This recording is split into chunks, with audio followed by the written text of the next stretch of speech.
Greetings and welcome to the Marginally Geeky Show. I'm your host for the evening, Eugene Stevens. Tonight I'm joined by Sean and Ray. How are y'all doing? Ray's a tool. If you're not watching the video version, you're not really missing a lot, but there is occasionally something worth watching. So, Ray looks like tonight he's we on a are. TikTok video. I know, right? Tonight we are doing Double Share, which is book 4, or as I like to refer to it, book 1 of the second Ishmael trilogy. Because these things really are broken into trilogy. So, I think this was Ray's pick. Sure. I Yeah, think something at like this that. point we're like, you know what? Picks don't matter anymore. We're gonna do this whole thing. We basically Screw you guys. we had a discussion, and we just basically went ahead and moved this entire trilogy up. So, and I know I've announced it on previous episodes. So we're literally doing Double Share, Captain Share, and then Owner Share, like back to back to back. So we can knock out this trilogy because it honestly it does flow very well, and you really kind of need to read them pretty close together. So that being said, well, let's start off with our initial impressions. Sean? Okay, so when I originally read this or listened to this audiobook series, I listened to it as he was writing it. So I had to wait in Okay. between episodes, which sucked so bad. Um, the first time this book is basically like what Eugene said. It's the beginning of a new trilogy. It takes place 4 years after where book 3 left off. And when you first listen to it, it's like, oh my God, you just skipped over 4 years of this guy's life, where the first 3 books are back to back to back. You never missed a beat in his life. So it was really hard that way. The other thing is, if you remember, if you ever went to college or university, how much growing up you did in those 4 years and how different a person, not 100%, but a lot of people came out of college and university. That's what happened to Ishmael. The core is the same, but all the edges are different. Um, and then the scenario he gets thrown into in this book is totally different than those first 3 books. It's a much more adult book. And listening to it like 10, 20 times that I have, I kind of look back at the first 3 books and see, man, these were really good books, but they were really innocent and really didn't represent properly the world that Ishmael actually lives in. It was almost idyllic in those first 3 books. But after listening to the 4th book, you're like, yeah, this is what I expected space to be like. Mm-hmm. So those first 3 books, as much as I love them, they weren't realistic at all. This 4th book is the realistic one, and it sucks the way the life is, but it's also redeeming in how Ishmael deals with it and tries to make life better. So at the end of the book, it was like, we're almost kind of getting back to the first 3 books. He's making the world right, and there it is. There's it in a nutshell. Ray? How do you follow that up? You don't. I know. Very well said, actually. I'm amazed because, okay, for my listeners, I usually have 1 or 2 drinks before these shows. I may have overdone it on this one. So I apologize if I slur. Okay. Yeah, this one was a hard listen. I didn't have to wait for book after book after book because I got to listen to them all back to back. So ending so abruptly from college into this book, it was like, well, what the fuck? Like, and then the other thing is this is the first book without Lois, and you can feel it. It's like, oh, like something's missing from this. Like there's, anyway, like Sean said, it by the end of it, you can kind of feel where it's all going to go, and it's there's it's. I agree. He starts trying to make the Lois world part of the whole universe, which is great. But yeah, this is not a fun book. No, I Fun. completely get that. To the point that Chris didn't bother joining the show because this book makes her extremely uncomfortable. So Which that was one of the reasons not that I wanted to see her uncomfortable. Let me clarify that. I wanted her on the show specifically because I knew she said she did not enjoy this book. And I wanted because a lot of times, I mean, we will kind of be back and forth, but usually if one person likes the book, most of us at least find it enjoyable. There's been very few times that someone's like, I really like this book, and someone was like, nope, that book sucked. I can give you But several examples. this is one of those that she definitely did not care for, and I was just kind of wanting to get her opinion. But as we start talking about this book, it will probably be not hard or a stretch of the imagination to understand why she didn't care for this book. I honestly did not like the book for a lot of the reasons y'all just said. It is. I was like Ray. I literally went from the first three books. This is the world we live in. You know, I know we're not going to be on the Lois anymore, but who knows? Maybe he'll come back to the Lois as the third officer or something or another. It'll be great. And that is not this book, not by a long shot. I agree with Sean 100%. This is. I actually like looking back. I like how the Lois was this idealistic place that he was allowed to, get his basically build his basics on. And then when he's thrown out in the real world, this is the book that I would say almost more so than any of the other ones really shows what kind of a man Ishmael is, because he is really put to the test in this book. Overall, I kind of sounds bad when we talk about all the stuff that's in this book. It's going to sound bad when I say I enjoyed it. But I did enjoy seeing what was thrown at him, the horrible stuff that's thrown at him, and how he handles it. Yeah. That is the thing that I enjoy about this book is he doesn't waver, he doesn't compromise. He's actually the voice of good. He's the the as the kids would say, he's the white knight, and he is because he's like he said, this is bullshit. This is not right. We need to do something about it, whether or not he can or not. When we talk about the story. So anyway, as we've talked about, this book picks up 4 years after the initial trilogy, which is interesting because, like Sean said, the first three books literally are like hours, if not like just a day maybe after the previous book ends. So we have this this large chunk of time that's just like you said, just kind of swept away. We do get a little bit of reasoning. He goes off to school. He is with Brill, but Bev. Bev. I'm sorry, Bev. He is with Bev, and things just don't work out. Which, yeah, that kind of happens when kids go off to college. Not everyone, but it does happen. Race waving there, and so anyway, we literally start off. It is him leaving the planet on his way to his first assignment, essentially. Um, so he's going to be going to the William Tinker.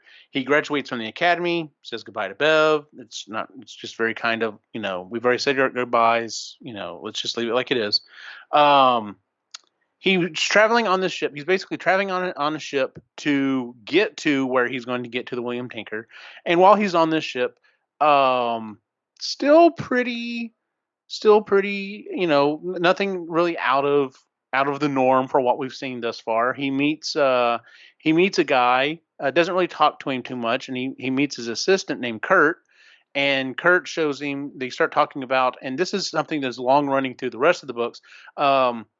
Apparently, you have to go while you're at the academy. You have to have some kind of martial arts or some kind of self-defense training, and he sucks. He sucks at all of it, and so basically they introduce him to Sifu Numar, and she basically is like the OG Tai Chi master. Yeah. So she takes him under the wing, and he learns Tai Chi from her, and so he's working out with Kurt on this ship or whatever, and so he kind of starts getting a bond with this guy named Kurt.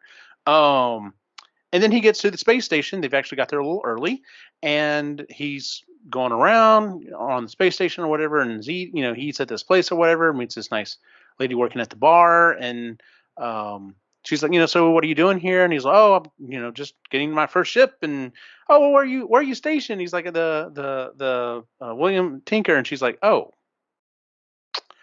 okay. And he's like, well, what's wrong with that? Well, let's just say they run through a lot of employees. And he's just like, okay, well, that's not cool. So he spends a couple of days on the space station, and then the ship arrives. So he goes to check in, and literally it's a bad start all the way around. He goes to the front door, and they're basically like, "What do you want?" And he's like, okay, guess we're really lax on this ship, but I'm the new third mate, whatever." They open the door, and immediately it like hits him. Everything is not clean. It's not spick and span. It smells. And of course, having worked in environmental, like this is like killing him. He's just like, why does this smell so bad?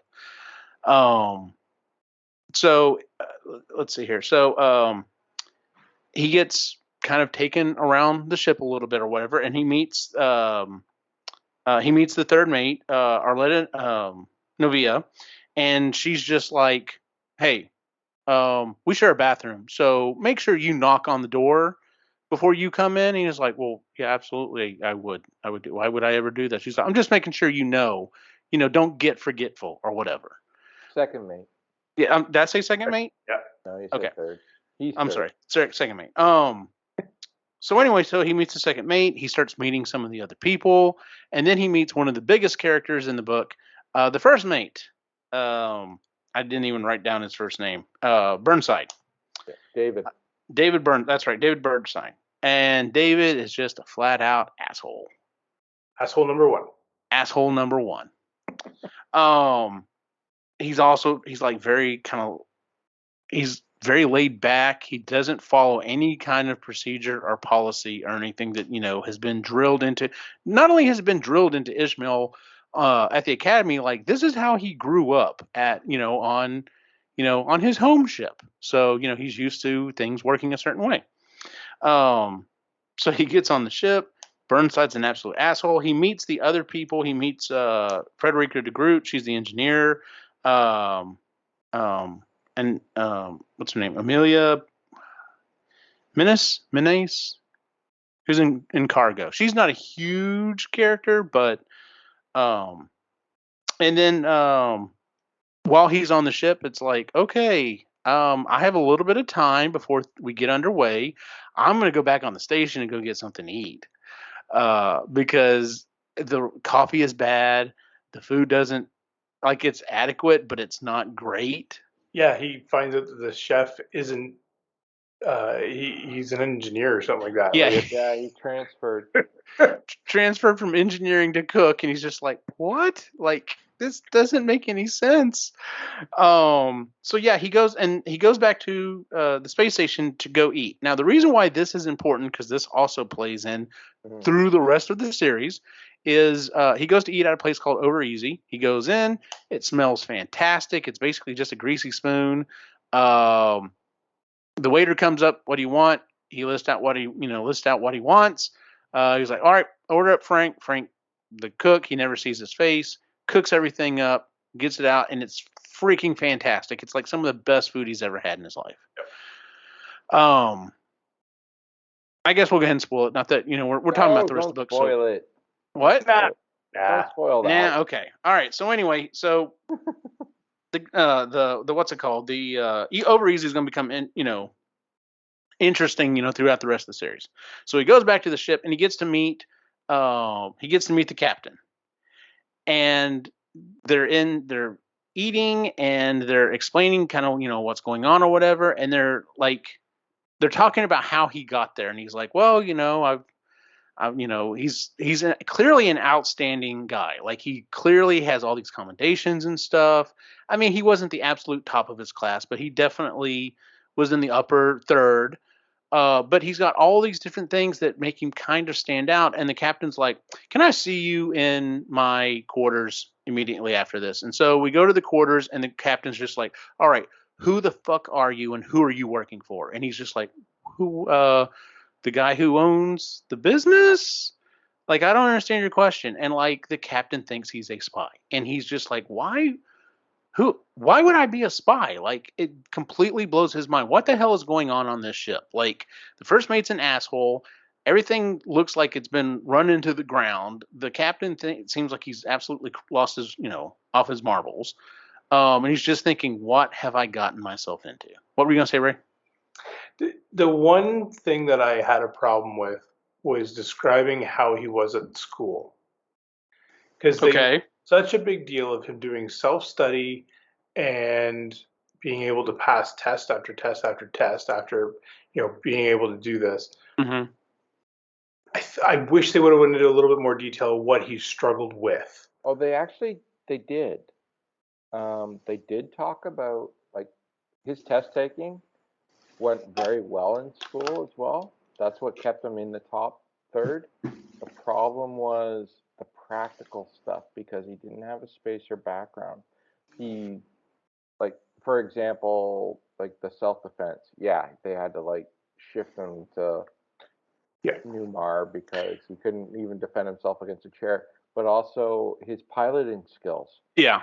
He couldn't pass the piloting skills. The Yeah. instinct, the spacer instinct, wasn't there, and he's basically an earther. Yeah. So that's what, and they do explain it a little bit. But once again, that gets back to he just went through 4 years of his life that we're used to like seeing him minute by minute. Yeah. And we skipped 4 years. So we don't see the struggle. Yeah. So he only like, yeah, he's starting a whole new series here basically in this book. He didn't want to spend a lot of time recapping the last 4 years. So No. he did offer hints of why he didn't get top. Yeah. But then when you get to not, the end of the book, yeah, the end of the series, they also, well, I'll let Eugene spoil it, but there's a conversation at the very end with the Commodore and the owner of the company. Yeah. And that helps too. Yes, but in this particular book, they just, I don't know, it just, I would have said, I would have said higher than the top third, like just based on test scores, because that's what most of university is. Unless it's Yeah. more. Oh, Well, no, it's a yeah. I guess being 4 combination, years. university and college.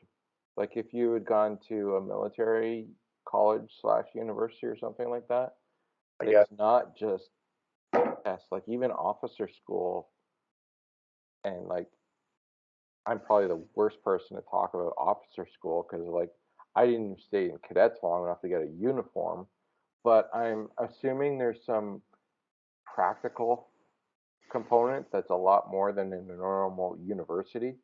Yeah. This is consider this more of a military university or college rather than what we would have gone to. Like Air. the Naval Academy is essentially what it is. Yeah, that's fair. Because I was going to say, well, if it was more like a trade school, then that's all Yeah, all that's practical stuff. practical. But yeah, I see what you're saying, Sean.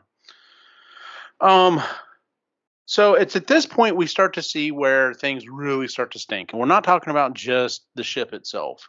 So he finds out roundabout through different people talking, both in front of him and behind his back, that his predecessor was beaten up, and it boils down to because she didn't sleep with Burnside.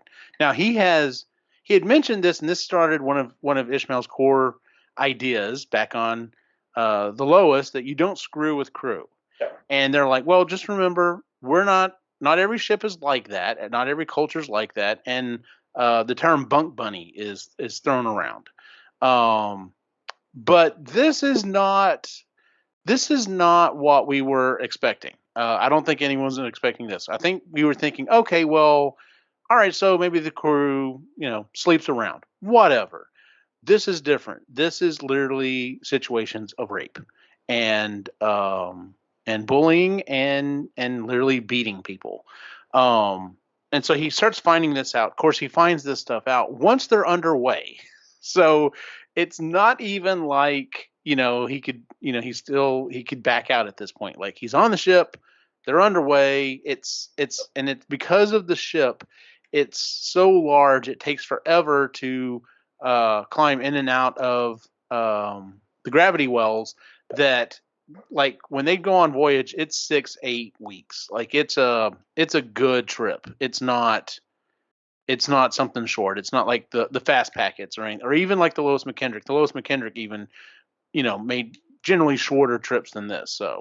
Um, so anyway, so it's at this point he started talking. He finds out there are some decent people on the ship. The second mate, the engineer, so on and so forth.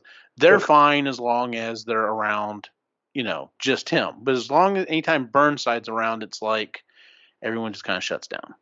Yeah. But it's at this point he's like, oh, go on.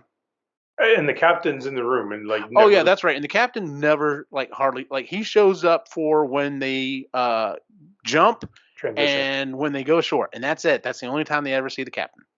So he's not really a major player in the book. It's at this point my boy Ishmael starts being Ishmael, and the first thing he does is, well, I wonder if we can fix anything here. What's the first thing we're gonna fix? We're gonna fix the coffee. So that's where I'm just like, okay, I can start feeling this book again. Like I maybe see where we're gonna go. So let's go with there. So he fixes the coffee, and it's the cook. That's right. He talks to the cook and he's like, "Hey, I need your get one of the people out here. I'm going to show them what to do or whatever." And they're I can't remember who it was, but she comes out and she's just very nervous. Like, what is it this new guy wants from me? And he's like, "Look, we're going to clean out the coffee and I'm going to show you how to make decent coffee." And it happens. It immediately makes a huge change in the entire ship. And then his next thing is what kind of sets off the rest of this stuff. I thought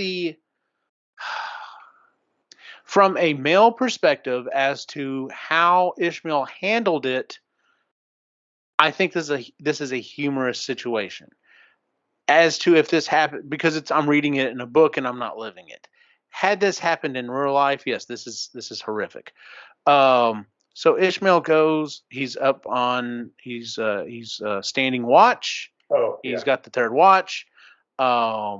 He basically asked the navigator, "Hey, so what do you think we should do? While we're up here?" And she's just like, "Well, I can think of a few things," and literally starts to undress. And he's like, "No, no, no, no, no. That's not what I'm talking about. Get what's her name up here too. Like get the watcher. Get her up here as well." And she's like, "Okay." So she comes up there and she's like, "Listen, okay, we're going to work together. We're going to get some stuff done." And they're just like, "Okay." And they both start undressing. And he's like, "What are you doing?" And they're basically telling him, "Well, aren't you wanting to have like a three-way, or do you want to watch, or what do you, what are you looking for, new third mate?" And he's just like, "I want to fucking clean the cabin, like, yeah, I want to, clean the bridge." And they're just like, "Really? Like, you want to clean? We're not up here to have sex and do whatever." And he's just like, "No, I want to clean." And so they generally clean. And at this point, he starts already kind of turning some minds, because they're just like, "Okay, well, he said he's not down to do all that stuff." And one of the other big things is he also helps clean with them, which is the total Ishmael thing to do. Not only is he wanting to try to get stuff ship shape, he's just like, "Well, I'm an officer, but I'm not going to sit back and just watch." Which was funny because the next morning when he's having the conversations with the second mate and the engineer, they're just like, they're like, "Well, what did you do last night?" And they're like, "Well, we cleaned the bridge." You sat there and watched them clean all night? He's like, "No, I helped." And they're just like, "You helped? Like, they're going to kill you." And he's like, "What are you talking about?" He's like, It's not how we do things here. Like, you're going to get your ass beat. And it's blowing his mind because it's like, no, this is how a ship should run. Like, Yeah. what is wrong with you people? That's how fucked up things are. Any comments at this point? That was an uncomfortable scene for me. Just what kind of life are the people on this ship living that's their go-to? And it's like, no thanks. I will say this. I think it was more humorous for me. It was definitely humorous for me the second time around because I know how it was. It plays out. But yeah, the first time around, it was just like, what the hell's going? Like, I felt like Ishmael. What the hell's going on? Like, where? I love where am I? They cleaned ass prints off the Yes. viewer. Yes. That seemed fun. Yeah. Yeah. Now, I do also like that the ladies already started kind of coming out of their shell, and they are very, even though they know they're not, hey, we're not doing this. One of them really likes to vamp, and the other one really likes to just like talk or whatever. And his interactions with them is excellent. Is very excellent. Yeah, it's amusing. It's very well written. Yes. Yeah. It goes to like almost a risque Lois. Yes. That when they're just by themselves, there's no interaction with anyone else, but the three of them it reminds me of Lois with like a touch of Bev mixed in there, like the boy toy stuff. Yep. It's comfortable, even though the whole situation around it is like, holy fuck, this is screwed up. But it's like it's the calm in the storm. Yeah, that's a good point. Because at this point, like I said, this is his first move, but this is a long-running thing into the book. So what's explained the next morning is that the rumor mill is they got so wild and crazy last night on the bridge, all three of them, that they had to clean up evidence afterwards. And the fact that yes, and the fact that the ladies do not disabuse anyone of this fact, in fact, play it up that, I've never been so dirty or tired in my life. And everyone just goes along with it and immediately thinks the worst. He's dying on the inside. He's like, you can't be saying stuff like this. Like, you are going to give me a horrible record. And quite the opposite happens, because what starts going around the ship is, the new third mate, Mr. Wong, has a harem. And these two ladies are part of his harem. So they're his. Off limits, yeah. Hands off. Yep. Don't touch them.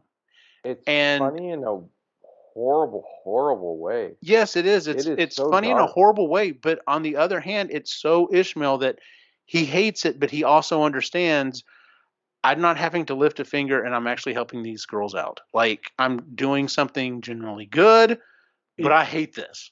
It takes him a little while, and then it's when another person approaches him to become part of it that it really hits home as to what he can do. So yeah. It's at this point, so I am kind of jumping around a little bit, but so it gets back to Burnside. What's going on?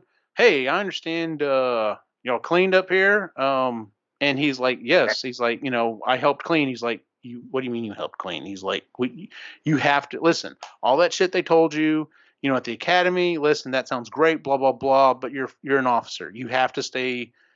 We are above everyone else, and you have to act that way. So don't fucking do it again. And literally gets him off to the side of the bridge and, punches him in the gut, catches him off guard and punches him in the gut. And of course, on any other ship, like, this would have been reported, he would have been gone. But on this ship, everyone keeps their mouth shut. The ultimate irony there is, meanwhile, Burnside's saying you have to keep above the crew, and he's raping them. Mm-hmm. It's like, and you hear the thoughts of Ishmael, and that's exactly what he's thinking. He's like, yes, you were the last person to be able to say something like that. Yeah. But he holds his tongue. He's smart. Oh yeah. The one thing too that we I don't know if you touched on it or not, but he realizes that the captain calls himself God out. Yeah. Out, and so that's so he knows that he's on a short leash Yeah. So like I said, kind of skipping around a little bit. So after clean, they've got uh, uh, the bridge clean, and well, not first watch because that's Burnside, but the other watch starts figures it out, starts helping it out as well. Yeah. His next big thing he decides to do is he's going to start seeing if he can help out with the food. And I love, you talk about well written, the conversations he has with the cook are fantastic because he's like, look, you know, you're an old, and he even says, I feel weird telling this guy who's older than I am, like, I don't want to step on your toes. But I kind of get the feeling like you're just kind of floating along. And, to the guy's credit, he thinks about it, he's like, yeah, that's kind of what's happening or whatever. So it turns out later on in the book, he's a fantastic baker. Like, he can follow instructions like it's no one's business, which he even says, well, maybe this makes more sense that he was an engineer. Like, engineering is definitely more baking, cooking's more, like we've always said, that's more like jazz, whereas the other's like, a symphony. But anyway, so he starts helping him out with cooking. And once again, it energizes the rest of the ship, and they start organizing to clean up the rest of the ship. And so they clean up the area. I think the thing that led to it, there was a conversation about. He's like, yeah, I'm having an opposite problem with coffee now. He's like, no one wanted to drink it before. Now I have to go collect all the cups. He's like, well, if you made Right. this place more, hospitable, Yeah. maybe people would come hang out down here and drink the coffee instead of taking the coffee and going off everywhere else. So it's all stuff coming back from like the Lois. It's all the stuff. It's, you got good food, you got good drink, you keep clean. Things are going to run the way they're supposed to run, and people are going to start feeling like maybe this is more than just a crap job. So let's see here. Sorry, my phone keeps wanting to log on me. So as we go through, yes, he starts adding quote unquote more women to his harem. And he, like you said, Ray, he's not comfortable with this idea, but he also understands this allows, protection for some of these people that have nowhere else to turn. He's also starting to talk to, now that the people are going in the lunch, or yeah, the cafeteria area, the mess hall, the mess tag, whatever. Anyway, he starts talking about being able to study. What are you studying for next? And you don't have to go in line. You can jump different tests. And Burnside gets pissed. Yes, and this is his. I think this is his second confrontation with the captain. Is the captain's like, listen, what the fuck do you think you're doing? Like, you can't be telling them that they can, jump up in ratings and stuff like that. And he's like, well, you can. I'm not lying to them or anything. And it comes down to the fact, if you do that, they will become more certified. They'll have higher certifications, and they will leave. And then that affects my ship. And I don't like that. And it's just like, wow. So you're one of those guys, huh? Cool. So, I don't know if I've ever actually worked for someone like that. I know I've worked around other people who have worked for people like that. I have been lucky in that most places I've worked, um, they genuinely were like, is there anything you want to learn? What can we do to help you move up or move out? Um, yeah, and I flat out have worked under some people that were just like, all right, what are you working on? Like, kind of how Ishmael is later on in the books. He almost feels like you should be working on something. Like, you should be doing something to move up. And, that does kind of clash later on some of the other books because they're like, I'm happy where I'm at. Like, I'm fine. It's good. I'm good. I'm good, Cap. So, yeah, so he starts, things are really starting to turn around at this point. They've got large groups of people who are studying for tests in the mess hall. The food's pretty decent. The coffee's pretty decent. That was one of the interesting conversations that he has. So when they're deciding they're going to clean up the mess hall, um, the women that are with him on the bridge are like, would it be okay if we went down and helped? And he's like, yeah, sure, that's fine. And they're like, well, we just didn't know if it would be proper. And he's like, what do you what do you mean it would be proper? They're like, well, that's not my job. And he has this whole conversation about if you rented a car and like drove it to the beach and someone else wanted to ride, would that be fair? And this, that, and the other. It was an interesting way to look at it, but what it comes back to is buy-in, and I have seen that so many times in different places that I work. If there's no buy-in, like everyone does, just treat it like a job, and they don't care, like, and they even say, well, who, is this your ship? They're like, no, it's owned by the company. They're like, no, you should be saying, no, this is my ship, these are my people, which really plays that theory is really explored in the next book. But we definitely kind of start seeing it in this one. Once again, going back to the Lois, though, everyone had buy-in. Everyone was just like, no, I'm a member of the Lois McKendrick, and these are my people, and everything else. So pride with what you're doing. Yeah. yes, exactly. And so we come to the climax of the book. Like I said, I am kind of skipping around here. We come to the climax of the book. He's pissed everyone off. He's pissed off the main actors enough. The captain's pissed. Burnside's super pissed. What leads to that is a young lady shows up at his door in the middle of the night. There's two incidents. Before that one, there's the girl in the rower. Oh, that's right. So he's having a run, and what the girl's in the rower, and he kind of blocks the guys from the bully boys. The bully boys from basically Burnside's enforcers.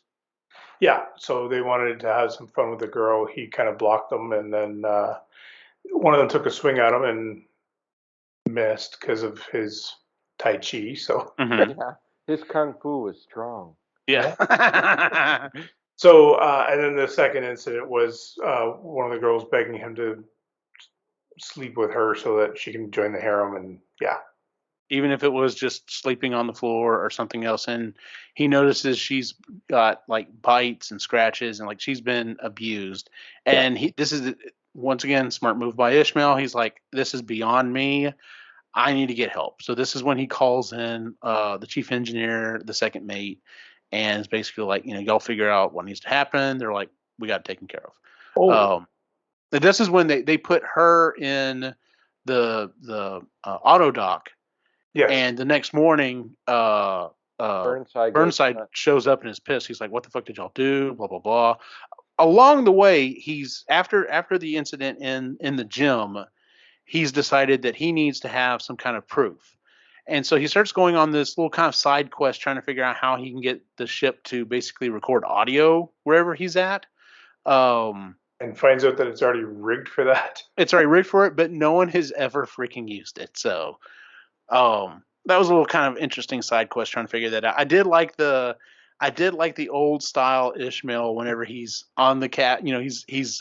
He's looking through all this stuff and he's so focused doing this, kind of like he does with his tests or whatever. And they're like, are you okay? And he's like, yeah, I'm perfectly fine. Why would you ask that? Well, you told her, when she brought you coffee, thanks, hun. You didn't touch it at all. And he's just like, really? Was I that locked in? And they're like, yeah, she even took her shirt off and turned it inside out. And he had to like double check to look, like he was so focused. So there is still some of that old gullible Ishmael in there, which I do love. I do love that that's still part of him. It's not just, I'm 22 now or whatever, so I know everything, which we all know how 22-year-olds know everything. So we come to the climax of this story. He wakes up in the middle of the night and is blurry vision, but realizes there's two people in his cabin. They have forced their way into his cabin, and he manages to basically roll onto their feet, roll them out get out into the hallway, where he realizes just within a fraction of a second he's about to get his head punched in by Burnside. He moves aside. Bernstein basically destroys his hand. He punches the bulkhead, and then the two guys rush out and by him and like slam Burnside into the wall. And at this point, he basically is just like, "All right, I'm out, deuces," and goes back into his room and puts his grav thing in front of it, so hopefully they can't get back in. And the next morning, it's, of course, the rumor mill has gotten around how he managed to narrowly get by, and Burnside has like like several broken bones in his hand. He's got a couple broken ribs. He's got a concussion. One other guy has a couple other injuries or whatever. Yeah. And he plays that very well, but the way that it's handled by it's the so Burnside is put into the auto dock. He's basically, taken out of the equation at this point. He's sedated. He's out. Yeah. The captain refuses to do anything. Captain stays in his quarters or whatever. And so by order of rank, it falls to the chief engineer.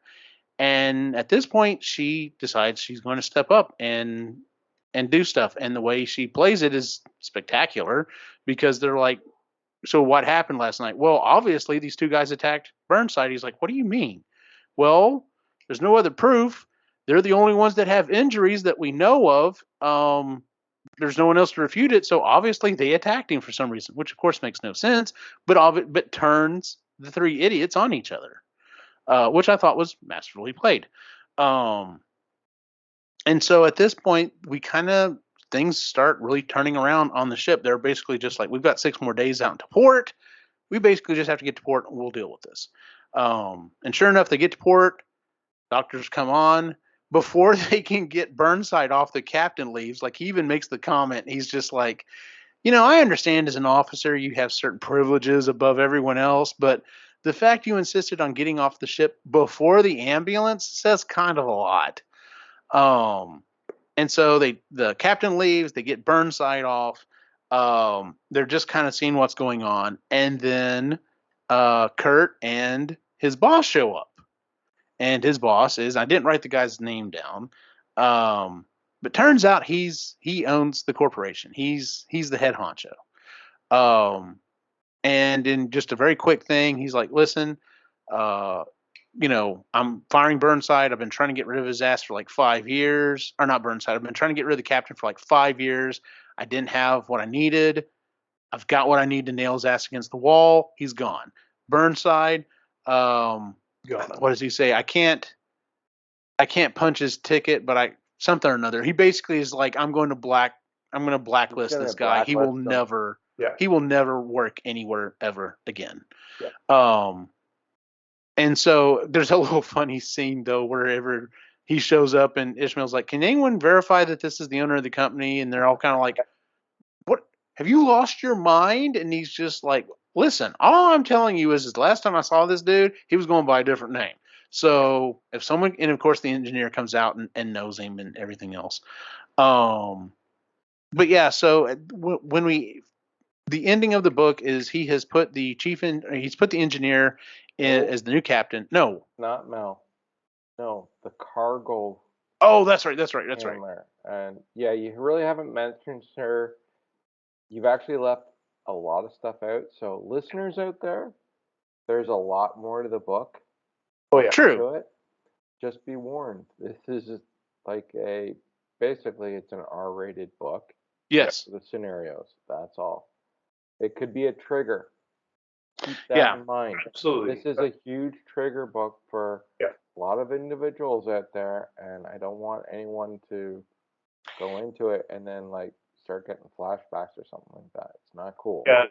Anybody that has a post-traumatic event response to these types of things, absolutely, it's rape. So yeah, the big one. That's huge. And real quick, before we go into that, let's just kind of wrap up the book, and then let's talk about some of those things because we should call them out specifically.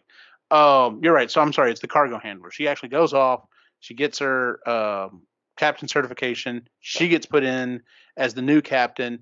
And when the book ends, we're basically, I'm sorry. So the boss basically takes him aside and says, "Listen, I owe you an apology and a lot because I basically did put you in as a spy, unbeknownst to you. Like I specifically went and said, hey, I need someone that's going to do the right thing, that's not going to have a chip on their shoulder, that's going to be able to stand up, has the moral compass to stand up and do what's right on this ship.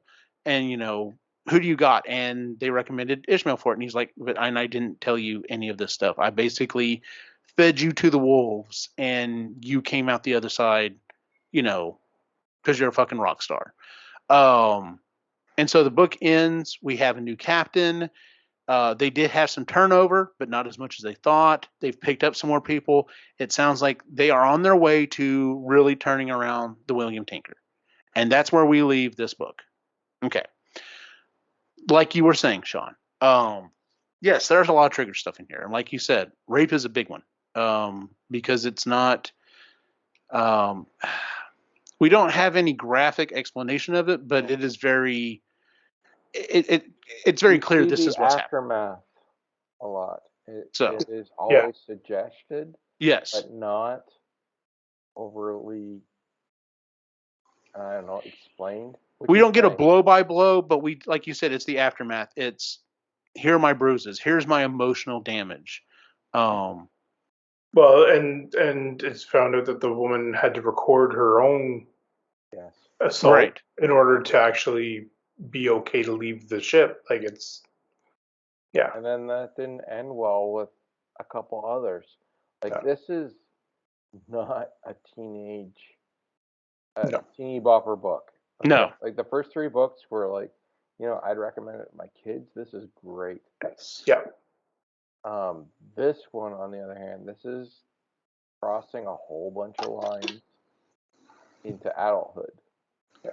This book, and it's sad as I have to say this is more of a realistic version of what I would think, like out in the open seas or out in the open space would be when things get twisted and left alone. I was gonna say it's an extreme dark view, but I know what you're trying. Yeah, it's not the idealistic view of it. Yeah, this shows the other side of the coin, right? And this shit unfortunately exists in this world. Oh yeah, and yes, rape is probably, well, besides the possible murder that they hint about.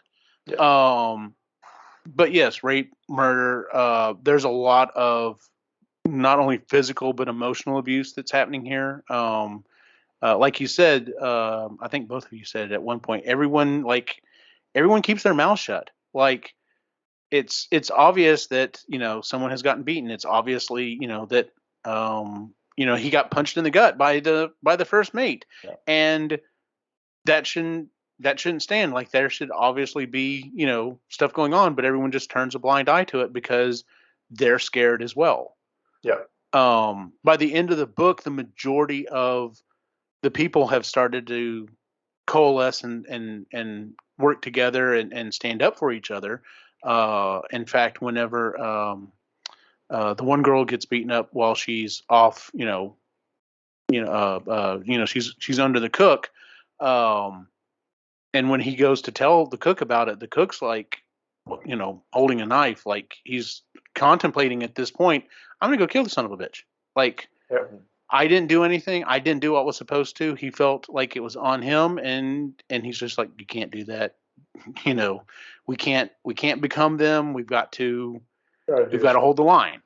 But at that point, like I said, the group started to kind of come together at some point, but it's still, like they said, even like the captain said, when they're out there in the deep dark, he's the law. He is God. And unless they just flat out like mutinied and took over the ship, which, I'm sure at that point, none of them were just like, I'm not putting my neck out for all these people that I barely know in this ship that I don't care for. So, which unfortunately is that's how it works in the real world. Like, you get bullied, enough people get bullied, no one wants to say anything, and things just keep going. So, I thought it was very realistic. That's horrible to say, but it's very realistic in that aspect. Yeah. So. Yeah, when somebody's in survival mode, that's what happens. Yep. All right. Overall, any additional things you want to throw in? Any thoughts? Anything in particular that happened or didn't happen? That I will say, I thought the captain at the end coming out of her shell was an odd. Like I know that her oddities were. What was her name again? Can't remember. Was it the group? No. I should know this. Uh, I know no, Groot is the engineer. No, yeah, not the Menace. Groot. Menace. Menace.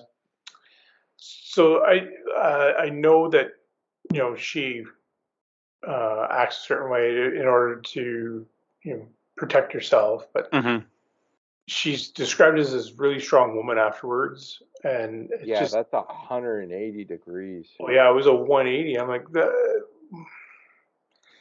And it she's seemed so like strong in the next book too. Like for exactly the brief time you see her. yeah. But yeah, it was so strong. And It would have so made one of sense if she was the one that was sharing the bathroom with Ishmael and having those conversations, and yeah, you could see the strength of that. But it was such a flip that I was like, that just seemed odd. yeah. So one of the things they talk about, like, so in the first three books, when Zhang recommends Ishmael to go, and you find out she's got like a list of Yeah, people that she's sent to the academy, and she numbers them. yeah. Mm-hmm. And Oh, right. Ishmael is whatever number. Well, it turns Yes. out um, Manus was also a numbered one. Yeah. She did very well in the academy. She was recommended by Zhang, but she is portrayed so meekly Yeah. in 99% of the book. With every now and then, like, she understands what's going on, like the subtle things very quickly by like a look here and there, but always keeps her eyes down. So she's like a beaten dog. Mm-hmm. Yeah. And then at the very end, she steps up.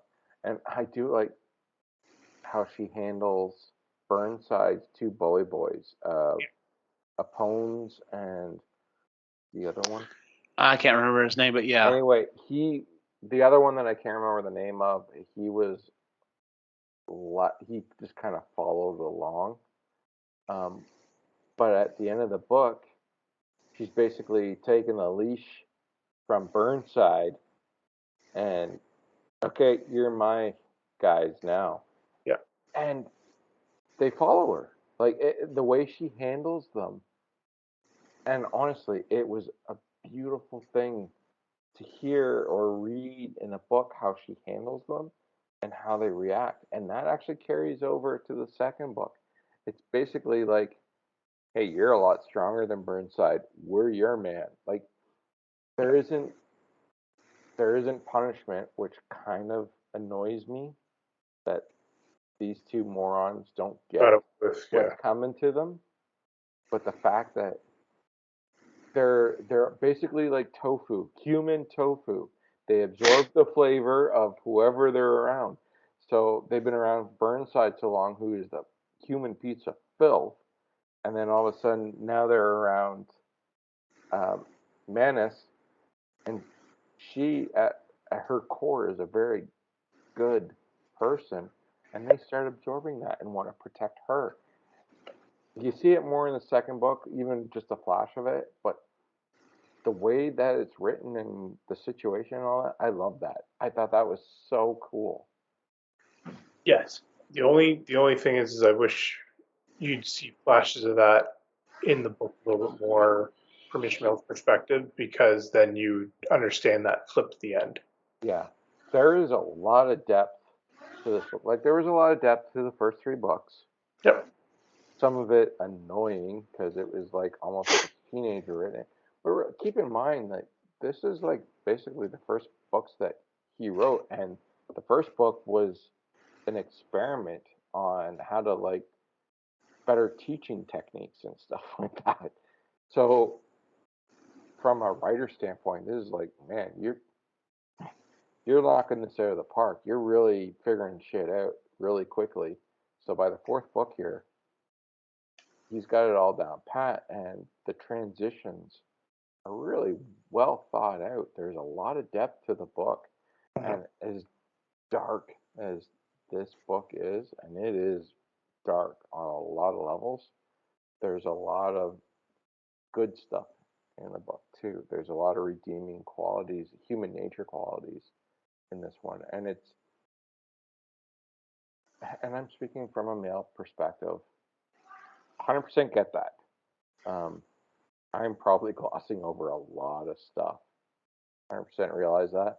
But there's a lot of redeeming stuff in this book too that is a great transition to the other books, to the fifth book and the sixth, for all Ishmael books. Yeah. But this is basically the turning point. This is a huge milestone. Well, if the first three books are obviously on the light side, this is where he gets. Yeah. This is where he builds his morals and his base or whatever. Like you said, this is literally the other side of the coin, and it's this is honestly the darkest. There are some things that are heartbreaking later on in the books, but this is the darkest, like worst situation. And at this, the rest of the books are him pulling closer back to the light. It's he's there. It's him pulling everyone else with him as he goes along. So, which is something that I do enjoy about this series is, the first books, the first set of books, it's him growing, kind of growing up, kind of growing in, figuring out, figuring this stuff out. And then the rest of the books are him dragging everyone else along with him as he goes along, trying to be the best dude that he can possibly be. So, and as long as he's trying to be the best dude he can be, which is greatly flawed because he definitely has his flaws, I still enjoy it. I still love hanging out with Ishmael. And like I said, the situation is horrible, but I enjoy seeing how he's written to handle it because it makes total sense for his character. The book is worth the end. Yeah. Yes. So I think you need this book. I do too. You might be able to skip it. Like if you listen to 1 to 3, skip book 4 and went to 5, it's doable. You're missing some of the characters. Yeah, and you're also missing his growth. Book 5 is very close to the same character. Like, since his character doesn't change too much, he just learns, but the core is the same, you could arguably skip this book and go to the 5th one. I could see that. I don't think you could go you couldn't go from the 3rd to the 6th. No. You might be able to skip this one in the darkness, but this one helps. It helps the whole series. Yeah. Because he does reference it. He does reference, 100%. I was on a total shit show of a boat and, through working together, we turned it around. Because it's never I turned it around. It's always with the crew, we turned it around. So, yeah. If anything, this just shows how strong Ishmael is. Yes, I agree 100% with that. You can throw him pretty much any situation, because the situations get bigger and more there's more to it in each book as we come along. But this is a good transition book. That's like, okay, the first 3 books, you know nothing, you're learning. Every book he learns more. Mm-hmm. So from going from 3 to 5, well, he's learning as he's going along anything. That's always, he's always on that curve. Definitely, because it is a big series, I would say, listen or read this 4th book. However, if for any reason you have triggers with it, just be warned. Yeah, skip it. You know what? Go ahead, skip it. Go to number 5. Or give it a shot, and if it gets too dark for you, then skip it. Yeah. Listen to the last couple chapters. Don't give up all the books afterwards. Yeah, no, don't give. Yeah, exactly. All right. Well, if there's nothing else anyone wanted to add, I just wanted to say, we've had conversations. Oh, and it came up again. I love this conversation. It came up again about the astrogators copying data over. God. He's just like, hey, listen, I can show you a better way to do this shit. They not have Excel in a couple hundred years in the future? You freaking morons. Dude, I'm telling you, there are businesses out there that do this. I worked at a store. I worked at a little computer store. We literally built computers for people in, let's see, this would have been 2001, 2002, somewhere around there. we were still using a POS that was based off of DOS. It was it ran on top of Windows DDoS XP. run DOS run. Yes. So anyway, I like that they brought that up. But yeah, the whole like I said, I wanted to stress the whole thing of one of the reasons why these books, I won't say believable because it's set in the future and they're on spaceships that are like anyway. Is his describing of how a business, a community is like all it takes is for a little bit of bad to get in there and it can turn everyone just I'm here for number one. That's all I'm here for. Like, I might have one friend that I'll look out for, but I don't give two shits about the rest of this place. Yep. So, this book, the biggest thing I found, like it was dark and all that, I miss Pip so much. yes. Oh my Oh, god. okay. Yeah. So that was one of the other things was, okay, so we don't have the romantic relationship anymore, but yes, like it's Ishmael and Pip, and we don't get Pip back for a while. And when we do, I love it so much. Like when Pip does come back into focus, like it's like this is what it was missing. Like it was the next three books are good, or the next two books are good. But when we get Pip back, it's like okay, it's Laurel and Hardy such without Laurel. It's just yeah. Yes. you need that second person, and they keep trying to provide someone else as that second person, but just after the first three books and like basically those two growing up together, and that's what we did. Like, oh no, I need Pip back. Yeah, I get you on that. All right, well, that is our show for the month, ladies and gentlemen. Let's go ahead and move on to what we've been reading. Would anyone like to go first? I will. All right, Sean, what else have you been reading? So, after I finished the last book of Expeditionary Force, like waiting for book 15? Yeah. Oh, it's crazy. Because those books are like so long, and I haven't read anything off that series for so long. So when I finished it, I listened to Empire of Imagination, which is basically the biography on Gary Gygax, Okay. creator of Dungeons and Dragons, and it was fantastic.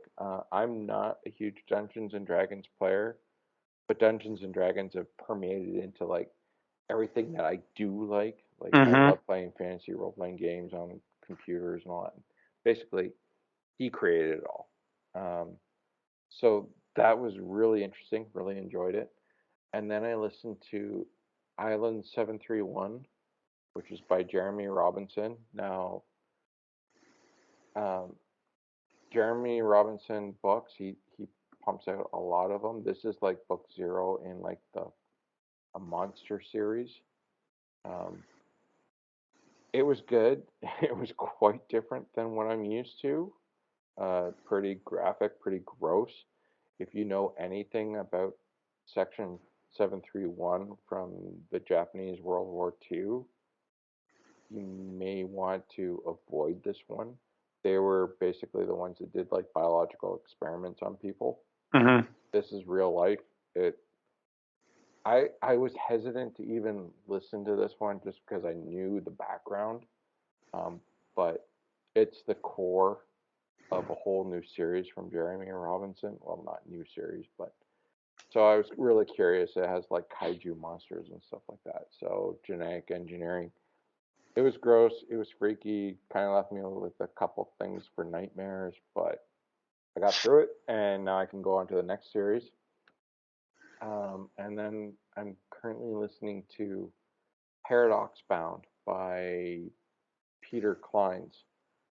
And I'm only about an hour, 2 hours into it. So it's a bit confusing. There's like time travel involved and stuff like that. And I'm not typically a big time travel fan because paradoxes really piss me off. So it's kind of weird that I would like pick a book that the title is Paradox Bound. I was like, I don't know. Maybe I had a drink or two, but so far it's not too bad. I'll let you know when I finish it. Okay. Yeah, don't drink and buy. Uh, Good advice. yeah, Ray, have you been reading anything else? I'm just trying to catch up to you guys on Expeditionary Force. So, Gotcha. for those that know, I've met Bilby, and for Which those book are you on now? Dude. 10. 10. Still kind of same old, same old. Wait till you get to the end. That's what Yeah. I'm telling you. I So, still like Nagatha the best, but Bilby's oh, pretty I cool. just love I love her personality. I love her name. I just, Julia yeah, Childs. Oh man. yes. But Nagatha is awesome. yeah, Bilby does come into his own too. So, Yeah, he does. I've Gnarly. actually gone. Oh, I've actually read like 4 things because I went back into my list and got some different, traded in some credits because I was like, I'm never gonna go back and read that. Let's see here. What have I been reading? I've been reading. I read The Final Equinox by Andrew Main. That is the next book in the Jessica Blackwood and what's his name? But it is okay. I think I enjoyed it more than the previous book. Okay. But the character I was waiting for to show up hasn't shown up yet, and I'm just like, all right, I'm not gonna say anything to the author because he's on Instagram. Oh, no, he's on Twitter and stuff, and I don't want to influence anything. But part of me just wants to go, hey, so how would so and so feel about this relationship, and just leave it at that, and just say, Yeah. who knows? I may still do it anyway. I read that. I did enjoy that. I read Roadkill Oh, by yeah, I read Roadkill too. Forgot about by that. not Ernest Klein. No, Dennis C. Dennis C. Taylor. Taylor. It is short. I kind of hope it's just gonna be a one-off. It kind of seems like we got references to the Bobaverse in the Expeditionary Force. Which, by the way, did y'all enjoy the names of the ships? Oh, Yeah. As soon as I heard that, I was like, okay.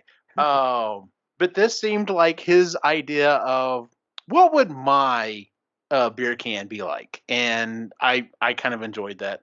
I read the Immorality Clause, which is the first book in a series by Brian Parker. It's basically dystopian future New Orleans, like this dystopian. He's a cop, and he works in a part of the city where there's a lot of robots that do different things, to including sex bots and stuff. And this guy gets killed, and no one can figure out what it is. So it's a mystery or whatever. It's interesting. I may keep going on with the series and see where it goes. And then I'm almost done with. I had to go back to Stephen King, and I picked up Sleeping Beauties. It's actually written by him and his son Owen. I just don't think the premise is for me. All of the women in the world start falling asleep, and when they do, there's like this cocoon that kind of comes over their faces and their bodies, and if you mess with it, they literally like go into a berserker rage and will kill you. And it's there's one woman who apparently is not a woman, she's something else, and it's kind of a morality play for who's going to show how what mankind is really made of, like who's going to win, is it going to be the good or the bad. And it's okay. I mean, he's done books like this. It's a little bit The Shining, like, or not The Shining, The Stand, like in that aspect. um I'll finish it, I'll see what I think of it, but overall it's not really my cup of tea. So I don't know. We'll see. Like his now that I've hit most of his, like, I'd say core books, the ones that people are all like, yes, you absolutely have to read this one with Stephen King. Now that I've hit that and I'm kind of hitting some of the periphery books, I'm like, that was all right, or that really wasn't my deal. So, I mean, I've gone back and re-listened to a bunch of stuff because we're getting into the Halloween season. So, like, I went back and listened to Salem's Lot. I know everyone on here didn't. We did that last year. I love that book. I listened to World War Z. I may have to pick that book, if nothing else, for the audio performances. The performances on it has a star-studded cast that would rival anything Hollywood could throw out there, and I love it. I know a lot of people think it's super slow and super methodical and boring. I love it. Anyway, Mark Hamill in it. yes, it has everybody in it. So. All right, well, that's our show for the month, ladies and gentlemen. Our next book is the next one in the series. Will be Captain Share, followed by Owner Share, and then we will probably be taking a break. Right now, we're planning to have a break in December. There's some crazy stuff going on in November. Who knows? We may have to move the break to November and do one in December. We'll see. But we are going to finish this next trilogy in the Ishmael saga, as it were. And then January and February, Jen and Chris will pick our books. They haven't made their picks yet. We'll kind of just see where we go. There'll probably be, something not Ishmael related, which is fine. We need to break things up from time to time. And then we'll go from there. So, if you would please give us a 5-star rating on iTunes, Google, Stitcher, wherever it is you listen to the show. You can find us at epicallygeeky.com, where you can find the rest of the shows that we do, including the Creatively Geeky, Epically Geeky, and Sustainably Geeky shows. You can find us on all of the socials at Epically Geeky as well. Where can we find you online, Ray? Fixing Wikipedia from all of Sean's shit. The Reluctant Yeti on Instagram. Sean, where can we find you online? Trying to screw up Wikipedia. They really should have better filters on there. And your favorite broken toy on Instagram. And this show is actually Marginally Geeky, which I don't think you actually said, but yeah. No, I just named the other ones, but yeah. Yeah, I just named all the other ones, but yeah. Marginally Geeky, Geeky, all that fun stuff. And as always, you can find my individual wacky adventure online at Optimus Gene on Facebook, Instagram, and Twitter. For our on the site, have a good night.